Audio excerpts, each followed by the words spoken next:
everyone. Hello. I'm Mariah Hardy. And I'm Kelcy.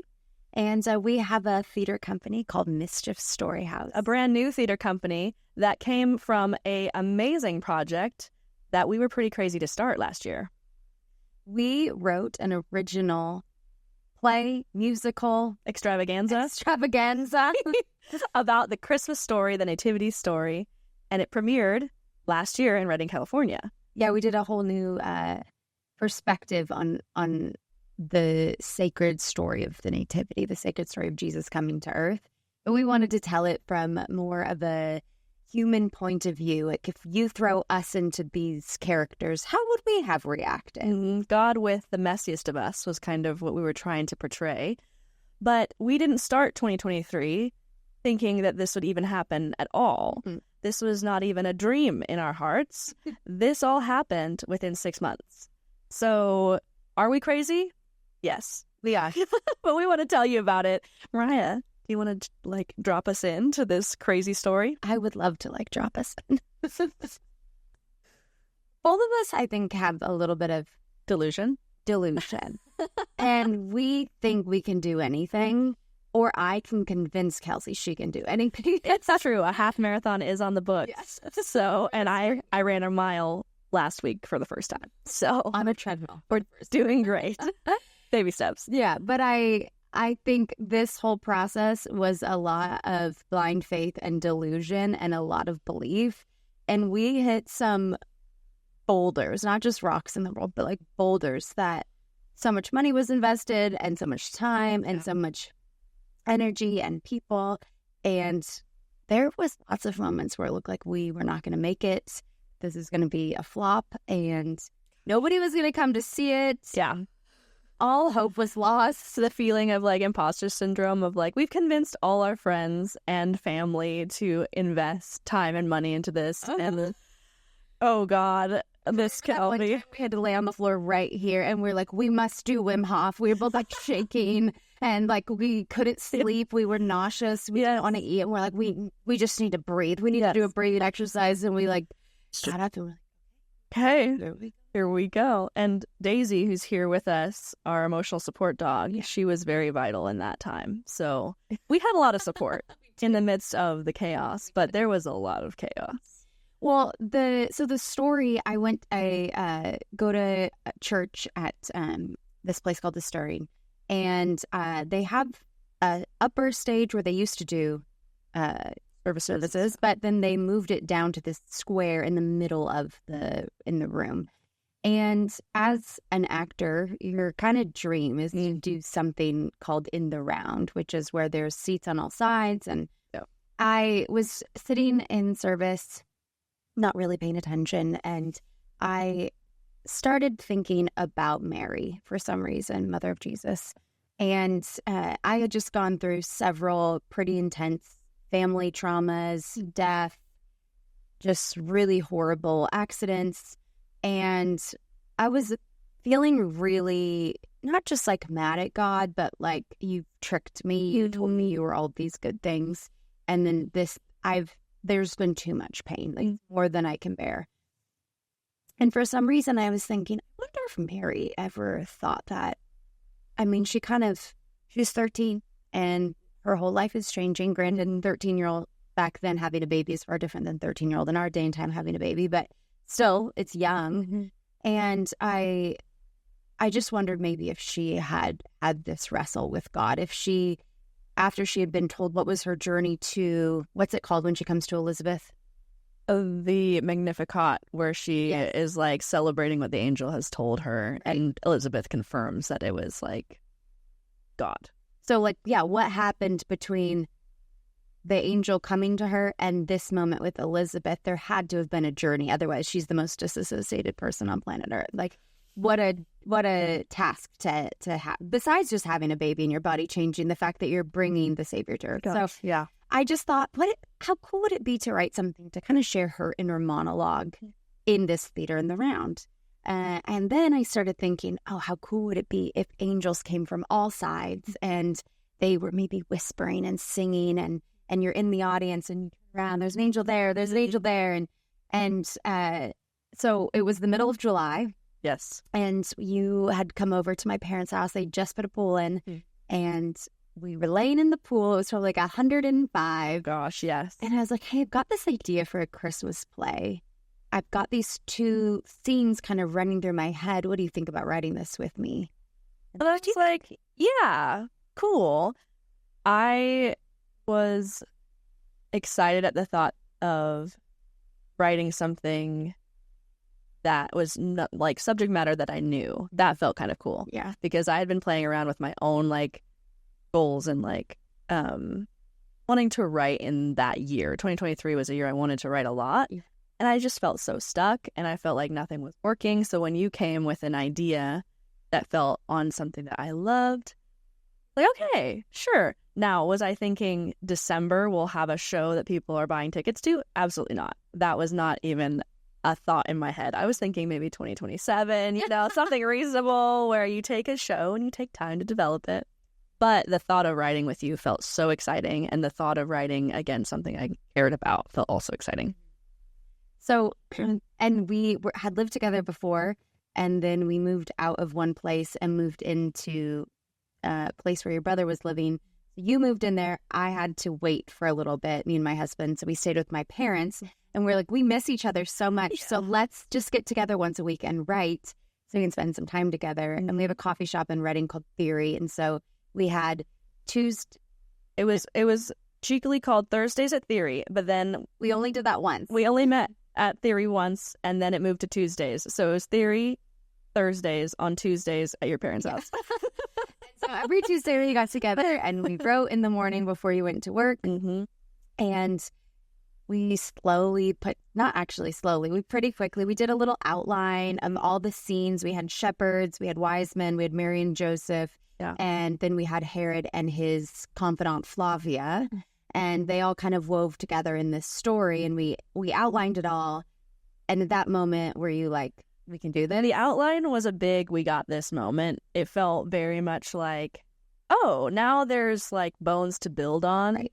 And for me, I got really excited. Also was feeling really maxed at work. So coming home in the evenings and just like writing scene after scene after scene felt like such a fun release and escape. Mm-hmm. And then the accountability of every Tuesday, right. I got to show Mariah what I've been working on. And that was actually so fun, right? Because you're just such a big celebrator. And so the momentum felt like magical, I think is a word you used to describe that time of like, oh, wow, like we're having a lot of wins. Right. But then you had an idea that I would never have had, which was to pitch the show, even though the show wasn't fully written yet. No, I was like, I think we could do it this year. And also, we were writing at my parents' house, so then we would read them the scenes, and they were like, this is so good. You should pitch it to the church and see if they would let you use their venue space. And I was like, absolutely, let's. And you were like, this year. And I think it was probably August by then. Yeah. I was just convinced we could put this together. And I think you, who has way more experience, was like, I don't know. So we took a half-written show and brought it to the head pastor there, and we're like, do you want to read this? Want to see the kind of work that we can put out? Because it is good. You should know, I mean, you might not know us as creatives very well. You should know that we can produce quality work. And he was like, I don't really care, just what's your vision? And so we just shared our vision with him, and he was like, this is something we would want to get on board with. And so our show got greenlit. I was flabbergasted. I was like, of course it's going to get greenlit. So the balance, the yin yang, we balance each other out well. And then we went back to the writing process, and I remember we have our shepherd boy Amos and Mary, and we have this kind of dueling monologue moment where they split the stage. They're both in their own little world. They're not actually interacting, and they're having these dueling monologues. Just kept being like, this, it's not it yet. And then I remember being like, I think they have to sing. I think they need to sing. Words I never would have pegged to hear come out of your mouth ever in a million years. So that was, then we decided, well, at least there'll be one song. It might not be a full musical, but there'll be one song. I very much remember this of being like, I don't want to get my hopes up. This is not a musical. She doesn't like musicals. But if I get one song, I'll be happy. And then we got a bunch of our friends together to do a table read, and you wrote the wrestle. Yeah, I wrote the song between the shepherd Amos and Mary that morning.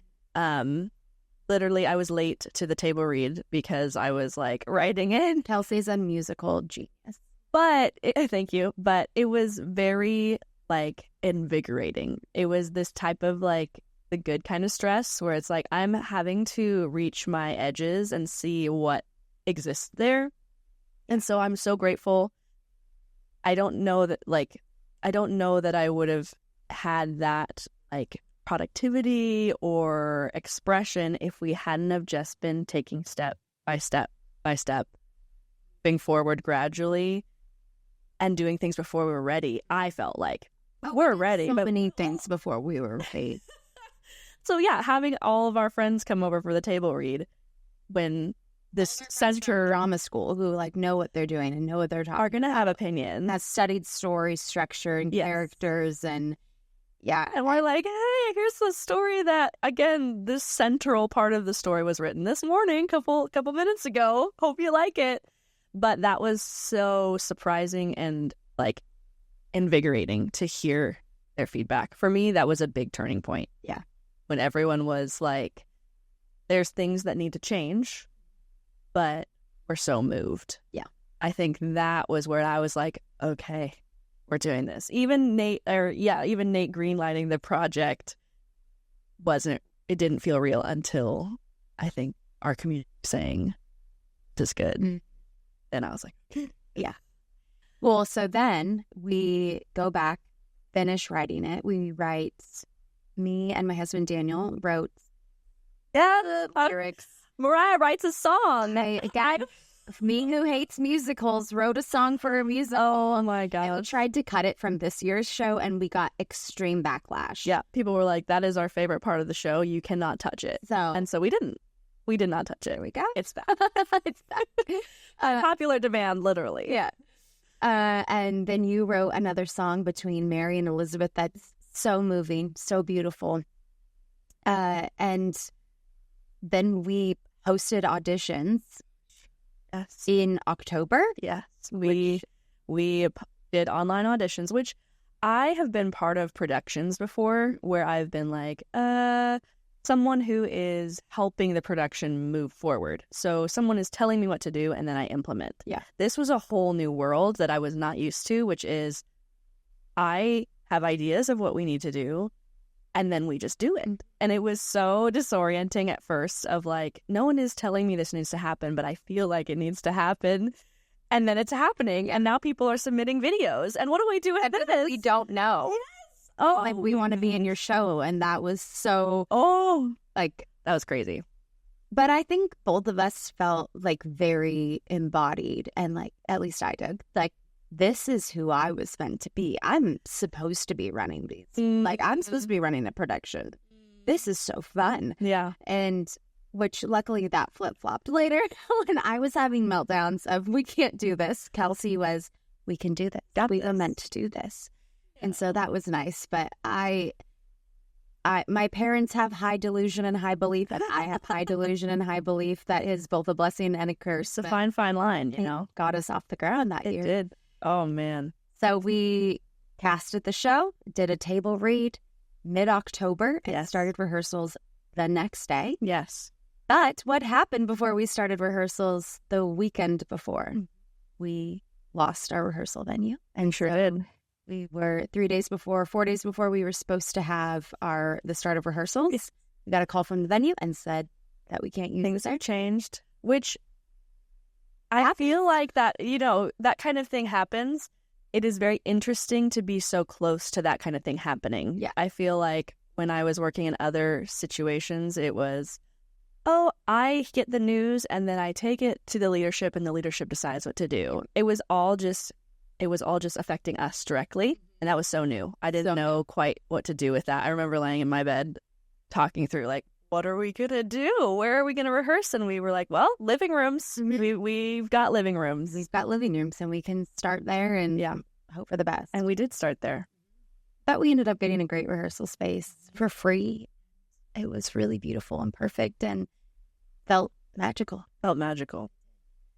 But then But then rehearsals begin with a show that's mostly written, question mark, but needs lots of rewrites. Needs so much work. Once you start having people say your lines and you have a scene come together and you need blocking and you need movement and you need an arc to happen, you're like, oh my gosh, we actually did. What was so beautiful just to read together doesn't work. It doesn't always work. So we had a lot of on the fly revisions. But our show, what were the dates? So we had just mid-October was when we started rehearsal.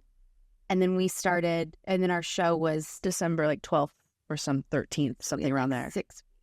Yeah, it was a very quick turnaround. So quick. And Mariah was directing. I was playing Mary. Yeah. And musically directing. And music directing. And then we were doing all these rewrites, which that brought on so many other challenges that I can't wait to tell you about. In part 2. So come back if you want to hear the rest of how Immanuel: A Christmas Story came to life.